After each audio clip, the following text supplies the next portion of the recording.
যে দল আপনি প্রতিষ্ঠা মানে আপনারা প্রতিষ্ঠা করেছেন, সেই দল থেকে, সেই দল কি কারো কাছ থেকে চাঁদা নেয়, বা সেই দলের নেওয়া চাঁদা থেকে কি আপনারা কোনো ভাগ পান, বা আপনি কোনো টাকা নেন সেখান থেকে, বা আপনারা কোনো টাকা নেন? এটা তো মারাত্মক প্রশ্ন। দেখেন, আমরা নেই না। আচ্ছা, যেমন এই বছর এই যে সম্মেলন হয়ে গেছে, আমার 1 লক্ষ টাকা দিতে হয়েছে, আমাদের আমিরও 1 লক্ষ টাকা দিতে হয়েছে। নিজের পয়সায় গেছি, নিজের পয়সা আসছে। কিন্তু সম্মেলনে তো অনেকে বলে থাকেন খরচ হয়েছে 50 লক্ষ টাকার মতো। না, 50 লক্ষ, কয়েক কোটি টাকা খরচ হয়েছে, 50 লক্ষ টাকা হবে। আচ্ছা, তো বাকি টাকা? কয়েক কোটি টাকা খরচ হয়েছে। বাকি টাকা সব নিজেরা, প্রত্যেকে। আপনারাও যেমন 1 লাখ টাকা করে দিয়েছেন, তেমন যারা এসেছেন তারাও টাকা দিয়েছেন, তাই তো? প্রত্যেকে টাকা দিয়ে এসছে, আবার নিজেরটা খেয়েছে, নিজের পয়সা চলে গেছে। আচ্ছা, এই চাঁদা এবং ইয়ানত, জি, তা আচ্ছা আপনি বলেন তো, মসজিদে যখন আমরা নামাজে যাই, জি, আমাদের সামনে কি আসে? একটা বাক্স নিয়ে আসে, রাইট। এই ব্যাপারে আজ পর্যন্ত কাউকে সমালোচনা করে শুনছেন? করেছে কেউ সমালোচনা, মানে হয়তো মানে অন্যভাবে আর কি। জি, গির্জায় টাকা দেয় না, চেরুতিতে টাকা দেয় না, দেয়, জি। এই গোটা দুনিয়ার চ্যারিটি চলে কিভাবে? তাই চলে না। আমাদের প্রশ্ন, কারণ বাংলাদেশে কেউ কিন্তু এই ব্যাপার শোনেন, আপনি যদি আমার থেকে 10 টাকা দেন, আপনি যদি আমাকে 10 টাকা হাদিয়া দেন, এমনি দেন, আর যদি 10 টাকা আপনার থেকে জোর করে নেই, এই 2 টাকার মধ্যে পার্থক্য আছে। অবশ্যই পার্থক্য আছে। না, পার্থক্য নেই এখানে। দাঁড়া হুজুর, আপনি আমার অজ্ঞতা ক্ষমা করবেন। আমি জোর করা দূরে থাক,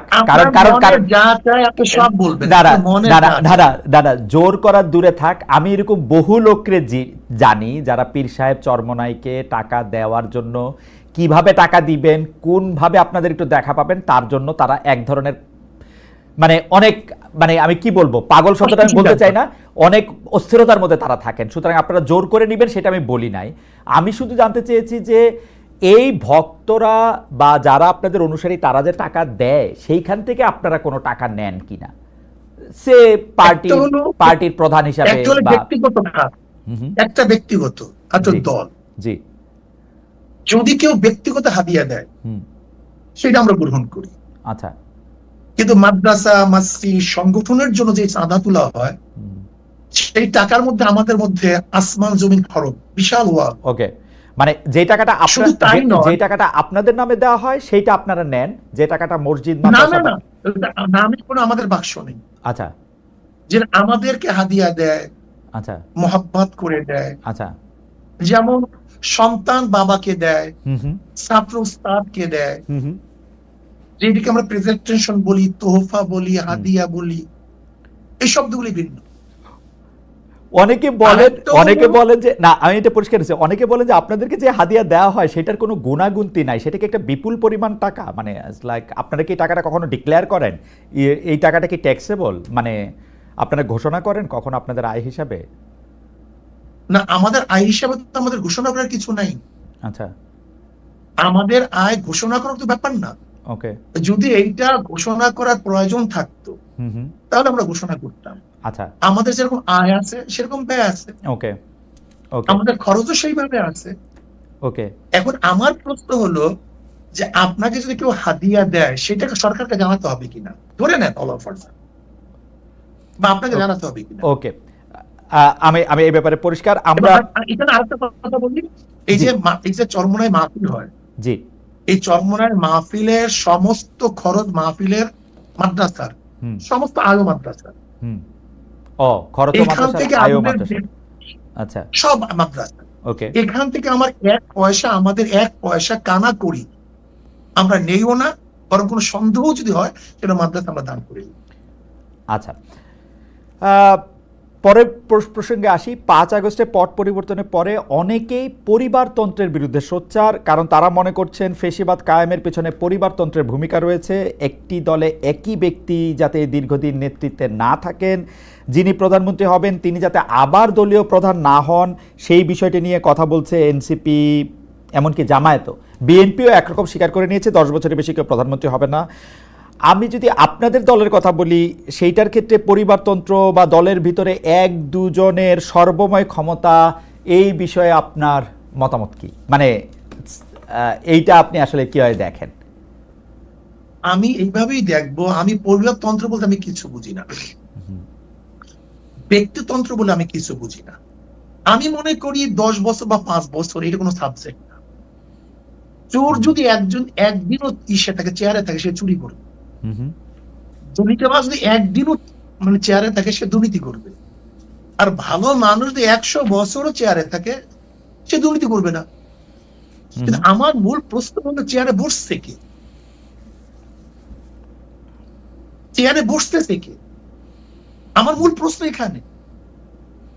কে থাকবে কি থাকবে না আমার দেখারই বিষয় আমার না। কিন্তু যদি চোর 5 বছর থাকে, সে চুরি করবে। 10 বছর থাকে চুরি করবে। একটা দেশ লুট করতে কয় বছর লাগে?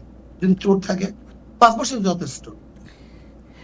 10 বছর আপনি সময় দেবেন কেন? কিন্তু আপনি ব্যক্তির উপর গুরুত্ব দিচ্ছেন, কিন্তু ব্যক্তি তো আসলে আমরা যদি প্রতিষ্ঠান গড়ে না তুলতে পারি, ব্যক্তি তো নিজেও পরিবর্তন হয়, আবার ব্যক্তিরও আয়ু সীমাবদ্ধ। মানে আমরা তো এই পৃথিবীতে কেউই চিরকাল বেঁচে থাকবো না। তো সুতরাং একটা ব্যক্তির উপর নির্ভর করে তো একটা সিস্টেম চলতে কি পারে? আসলে না, পারা উচিত। আবার আমরা এটাও শুনছি, মানুষ যখন অনেক ব্যক্তির উপর কোনো সিস্টেম চলে না, আদর্শের উপর চলবে। কিসের উপর? নীতির উপরে, নীতির উপর, কাঠামোর উপরে, আচ্ছা নীতিমালার। যেমন আচ্ছা ইসলাম আপনাকে বাইন্ডিংস দিছে, তুমি কতটুকু করতে পারবে, কতটুকু করতে পারবে না। ইসলাম কি বলছে? ওয়াশাবিরুম ফিল আমর ফাইযা আযামতা ফাতাওয়াক্কাল আলাল্লাহ। মশওয়ারা ভিত্তিক কাজ করতে হবে, পরামর্শ ভিত্তিতে কাজ করতে হবে। কিন্তু যদি পরামর্শ ভিত্তিতে আমরা কাজ করি, তাহলে কোনো সমস্যা থাকার কিছু না। কিন্তু ডিক্টেটরশিপ যদি আমরা করি, চাপিয়ে দেই, এইটাকে বলা হয় ব্যক্তিতন্ত্র। ইসলাম তন্ত্র হলো সবাইকে নিয়ে কাজ করা, সবাই মশওয়ারা ভিত্তিতে কাজ করা। কিন্তু শায়ক, যদি মশওয়ারার কিন্তু শায়ক, আপনি যখন ইসলামের কথা বলেন, তখন আমরা যারা সাধারণ মানুষ আছি, তারা কোথায় একটু চমকায় যায়। কারণ হচ্ছে যে অনেকে আবার আপনার কথাকেও ইসলাম মানতে রাজি না। আমি উদাহরণ দিচ্ছি না, নাম নিচ্ছি না, সেই জন্য আপনি নিশ্চয়ই জানেন। আপনিও অনেকের ইসলামকে আসলে ঠিক সঠিক পথে পরিচালিত, সেটা আপনি মানেন না। তো সেই ক্ষেত্রে কোন ইসলাম বা কোন পন্থা বা কোন আদর্শ গাইডলাইন হবে, সেটা কি আসলে আমরা বলতে পারবো? মানে কোরআন সুন্নাহ। আচ্ছা, কিন্তু কোরআন সুন্নাহ তো আমাদের মূল সমস্যা। আমি একটু কথা বলি, জি জি মিনিট। দেখেন, ইসলামের মানদণ্ড শরিয়াত। এই শরিয়াতের কথা শুনলে আমরা ভয় পাই। শরিয়াত, আপনারা অনেকেই বলেন, আমি দেখছি টকশোর মধ্যে শরিয়া আইন বাস্তব। আপনারা একদিন প্রশ্ন করছেন কাকে যেন, আমি শুনছি, দেখছি যে আপনি শরিয়া আইন বাস্তবায়ন করবেন কিনা। আসলে শরিয়া আইন বাস্তবায়ন করার মাধ্যমে তো মানুষের ফায়দা। শরিয়া শব্দের অর্থ, শরিয়া শব্দের অর্থ আইন, আইন প্রণয়ন করা, আইন বাস্তবায়ন করা। শরিয়া শব্দের অর্থ রাস্তা। ওকে, তার মানে হলো একজন মানুষকে সুপথে চলার জন্য, তাকে বাঁচাবার জন্য যে পদ্ধতি, পন্থা, প্রক্রিয়া গ্রহণ করা হয়, সেইটা তো শরিয়া। শরিয়ার ভিত্তি কি হবে? ভিত্তি হবে কোরআন, সুন্নাহ, ইজমা, কিয়াস। এই চারটি হলো মূল ভিত্তি। এই 4 ভিত্তির উপরে যদি আপনি চলতে পারেন, তাহলে কোনো জায়গায় সংঘাত নাই, সমস্যা নাই। না কিন্তু হুজুর, কিন্তু শায়েক প্রবলেমটা কোথায় আমি আপনাকে বলি। প্রবলেমটা হচ্ছে, আপনি যে কথা বলতেছেন সেই কথার সূত্র ধরে, সেই কোরআন সুন্নাহ এবং সেই শরিয়ার কথা ধরে, ধরেন ইজমা কিয়াসের সূত্র ধরে, আমাকে জামাতে ইসলামীর একজন আলেম, জামাতে ইসলামীর আকীদা বিশ্বাস করেন বা জামাতে ইসলামের রাজনীতি বিশ্বাস করেন, এরকম আলেম বলছেন যে তিনি বা তারা যে ফতোয়াটা দিতেছেন, তারা যে পথটা দেখাচ্ছেন, সেটাই পথ। এবং যেই পথ দেখে আমি বলতেছি, যেই পথ দেখে আপনি বলতেছেন, যদি জামায়াত ক্ষমতায় যায়, প্রথম কওমি মাদ্রাসা বন্ধ করবে, এটা তাদের ফার্স্ট টার্গেট। এই জামাত যেখানে সেখানে লাগবে, যেখানে ইসলাম ধ্বংস হয়ে যাবে। আমি পাশাপাশি আরো বলতে পারি, আমি রাজনৈতিক দল ধরে বললাম, আপনি জানেন মাওলানা আব্দুর রাজ্জাক আরেক ধরনের কথা বলেন। আমরা কোথায় যাব আর কি, সেটা যদি বলতেন। বলতে পারেন, কোনো সমস্যা নেই। কিন্তু শায়েক, আমরা যদি এই জায়গার মধ্যে থাকি, তাহলে আমরা আসলে আরেকটু বিভেদের মধ্যে পড়বো কিনা। শুনতে পাচ্ছেন? জি, আমি এখন শুনতে পাচ্ছি। জি বলেন। না, যে দেখেন, আমরা যখন মতনৈক্য করি, যেমন ধরে নেন আপনার সাথে আমরা জমি নিয়ে দ্বন্দ্ব, হতেই পারে, কিন্তু তখন দরকার কি? দলিলের। ঠিক আপনার সাথে আমার কোনো একটা মতনৈক্য হতেই পারে, ইসলাম নিয়ে আমি বলে আমি সঠিক, আপনি বলে আপনি সঠিক, এটা আমি আশ্চর্য হওয়ার কিছু নেই। কিন্তু তখন আসবে দলিলের, যার দলিল শক্তিশালী তার কথা সঠিক, আর যার দলিল দুর্বল তার কথা দুর্বল। কাজে এখন সেই বহস আমি যাবো না, রাইট, এখন সেই বহসের জায়গা না, রাইট, আমি মূল ভিত্তি বললাম আর কি। রাইট, মূলভিত্তি দলিল। ওকে, হ্যাঁ, মূল ওকে, ভিত্তি দলিল। ওকে, ওকে, ওকে, কিন্তু আমরা একদিন আপনার কাছে আলাদা করে শুনবো, আজকে সেটার জায়গা না। মানে দলিলও যে সাবজেক্ট টু ইন্টারপ্রিটেশন, ওইটার আমরা কি করব? ধরেন আপনার ইন্টারপ্রিটেশন আর আরেকজনের ইন্টারপ্রিটেশন একই দলিলের যে আলাদা হইতেছে, সেইটারও আমরা আসলে কি করব? কারণ হচ্ছে যে এর জন্য যে যেটা মানবে, যে যেটা মানবে, যে যেটা মানবে। ওকে, যেমন কেউ যদি এফ এ মানে আর আর এস মানে, হ্যাঁ, সিএস মানে, তখন আমরা বলবো এখন বিএস হয়েছে তুমি বিএস মানো। বিষয়বস্তু ছিল সংবিধান সংস্কার। হুম। তো ওখানে আমন্ত্রিত অতিথিদের বাইরেও এক ভদ্রলোক চলে এসেছিলেন এবং কোনোভাবে উনি মাইকটাও পেয়ে যান এবং উনি কিছু কথা বলেন যেগুলো আমার সাথে খারাপ লাগে। বিশেষ করে উনি কিছু ভাষা ব্যবহার করেন যেগুলো খুবই অশালীন ছিল। তো আমি ওখানে গিয়েছি দর্শক হিসাবে, আমার কিন্তু ওই গোল টেবিলের আমি আলোচক ছিলাম না, আমি একজন সাধারণ দর্শক হিসাবে গিয়েছিলাম, কিন্তু আমাকে মানে প্যাচে ফেলে আমাকে টেবিলে বসিয়ে দেওয়া হয়েছিল, আমি একদমই অপ্রস্তুত ছিলাম। আচ্ছা, তো উনার ওই কথাগুলি কথাগুলি বলে উনি চলে গেছেন। তো পরে যখন আমাকে অনুরোধ করা হলো, আমি ভাবলাম যে না, আমি আমার কথাগুলি বলি। কাকতালীয় ভাবে ওখানে বক্তা একজন ছিলেন রিটায়ার্ড ডিস্ট্রিক্ট জাজ, একজন ছিলেন একজন রিটায়ার্ড জাস্টিস, যারা মূল বক্তা। এর বাইরে যারা ছিলেন সংগঠক থেকে শুরু করে বিভিন্ন দলের প্রতিনিধি, সবার কথায় বার্তায় চালে চলনে কাপড়ে চোপড়ে বোঝা যাচ্ছিল যে ওনারা কোনো একটা বিশিষ্ট নির্দিষ্ট ভাবধারার বিশ্বাসী। সো এই কারণেই আমি বলেছিলাম, কারণ আপনি যখন চারিদিকে এমন সব লোক দ্বারা ঘেরা থাকবেন, আপনি বুঝতে পারছেন যে তাদের সাথে আপনার মতের 1% মিল নাই, তখন কিন্তু আপনি একটু অস্বস্তি বোধ করতেই পারেন। রাইট। আমি দেখে এটা বলেছি, অনেকে হয়তো ওই পরিস্থিতিতে কথাই বলবেন না। আপা, তো তাহলে এই আপনার কারণে আমি আয়োজকদের কাছ থেকে ইনডেমনিটি চেয়ে নিয়েছিলাম এবং ওটা পাওয়ার পরেই আমি কথা বলেছি। আপা সো কনটেক্সটটা কেউ তো কনটেক্সটটা জানে না, সেই জন্য কনটেক্সটটা না জানায় কেউ কিছু বুঝতে পারছে না যে ঘটনাটা কি। না আপা, কনটেক্সটটা বলার আর জন্য আপনার দ্বিতীয় প্রশ্নটা জি, আরেকবার একটু বলবেন জি প্লিজ। আপা, সেটাই বলতে চাচ্ছিলাম যে কনটেক্সটটা বলার জন্য অনেক ধন্যবাদ। দ্বিতীয় প্রশ্ন হচ্ছে যে অধ্যাপক তাসনিম সিরাজ মাহবুব, আপনার সঙ্গে আসলে যারা মামুনুল হক একমত হন নাই যে ধর্মনিরপেক্ষতা একটা রাষ্ট্র দরকার, বরং বা রাষ্ট্রের মধ্যে ধর্মনিরপেক্ষতা বিষয়টা থাকা দরকার, তিনি মনে করছেন সেটা ইসলামের সাথে সাংঘর্ষিক। ইসলামের মধ্যে এই একটা প্রপার গাইডেন্স আছে, যে গাইডেন্সের মধ্যে দিয়েই ইসলামে যারা ফলো করেন তারা চলতে হবে, রাষ্ট্র তার বাইরে না। আসলে তারা যে রাষ্ট্র গঠন করবেন সেটা তার মধ্যে দিয়ে চলতে হবে। এবং তিনি উদাহরণ দিতে গিয়ে বলেছেন যে 1924 সাল পর্যন্ত, যতদিন ওসমানিয়া সাম্রাজ্য, যেটাকে ওনারা খেলাফা বলছেন, সেইটার মধ্যে তিনি ছিলেন, ততদিন পর্যন্ত এটা ছিল। বাকি সময়ের মধ্যে ওনারা এটা প্রতিষ্ঠা করতে চান আবারও।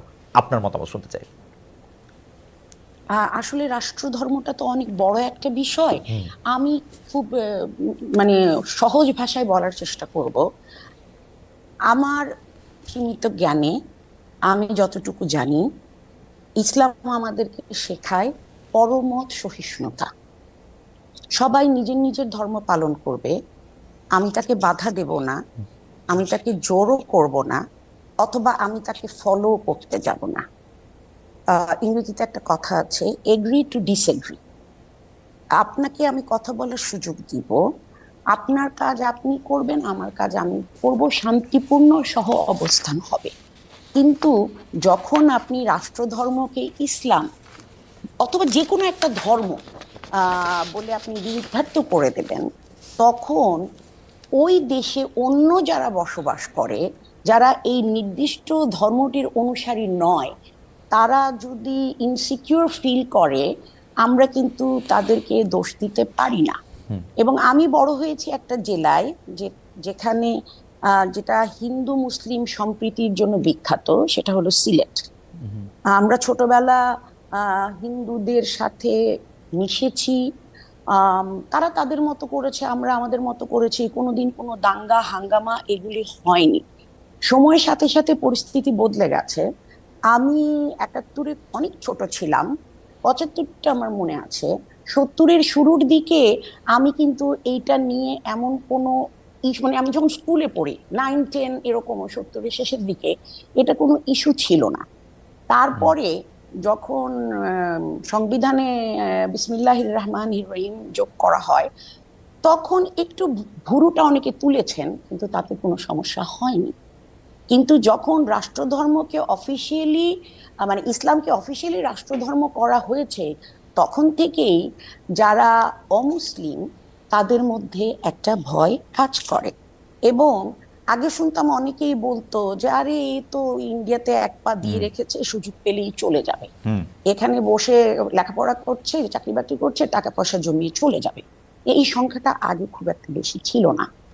আমার ডোমেস্টিক হেল্পদের মধ্যে আমার ড্রাইভার হিন্দু, আমার মালি হিন্দু, এবং আমি দেখি বিশেষ করে আমার মালি 8-10 বছরের বাচ্চা, সে তার ছেলেকে ইন্ডিয়াতে পাঠিয়ে দিয়েছে।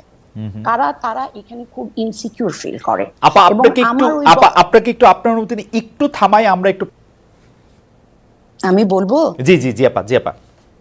আচ্ছা, দেখেন, আপনি জানেন যে যে কোনো ক্ষেত্রেই জ্ঞান কিন্তু দুই ধরনের হয়, একটা হচ্ছে থিওরিটিক্যাল আর একটা হচ্ছে অ্যাপ্লাইড। তো আমি কিন্তু অ্যাপ্লাইড অংশটা নিয়ে কথা বলছি। আমরা সবাই জানি যে ইসলাম ধর্মের বয়স 1400 বছরের উপরে। ইসলাম তো ভালো কথা বলে। আমি একজন মুসলিম এবং আমি জানি যে ইসলাম সব ভালো কথাই বলে, এবং আমরা খুব ছোট ছোট কাজ করে আমরা আল্লাহকে সন্তুষ্ট করতে পারি। কিন্তু যা বলা হয় বা 1400 বছর আগে হযরত মুহাম্মদ সাল্লাল্লাহু আলাইহি ওয়াসাল্লাম আমাদেরকে যে শিক্ষা দিয়ে গেছেন, সেই যুগের মুসলিম আর এই যুগের মুসলিম কি একই চারিত্রিক বৈশিষ্ট্য অধিকারী? আমি বর্তমানের কথা বলতে চাই, আমি অতীতের কথা বলতে চাই না। কেন বলতে চাই না? যে ইসলামী শাসন হলে তারা নিরাপত্তা বোধ করবে বা তারা করত না। আমি করতে যাব না, আমি বর্তমানের কথা বলবো। এই 2024 সালে একটা দেশে যার বয়স 53 বছর, সেই তার শুরুর দিকে অমুসলিমরা কি পরিস্থিতিতে ছিলেন, যেটা আমি বললাম যে ধর্মীয় সম্প্রীতি, আমি নিজে সেটা দেখে বড় হয়েছি।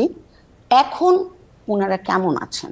এবং এখানে আমি একটু শেয়ার করতে চাই, আপনি যে ভিডিওটার কথা বললেন, এটার পরে আমাকে কৃতজ্ঞতা জানিয়ে যত মেসেজ করা হয়েছে, আমাকে যত কিছু করা হয়েছে, তার মধ্যে আমি দুটা ঘটনা বলবো।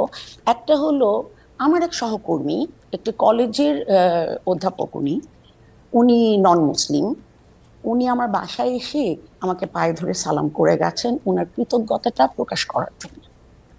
আর কিছু লোক, যেমন আমার মালির ভাবি, সে আমাকে ফোন করেছে, তারা অমুসলিম, তারা বলছে যে ম্যাডাম, আপনি যেভাবে কথা বললেন সবাই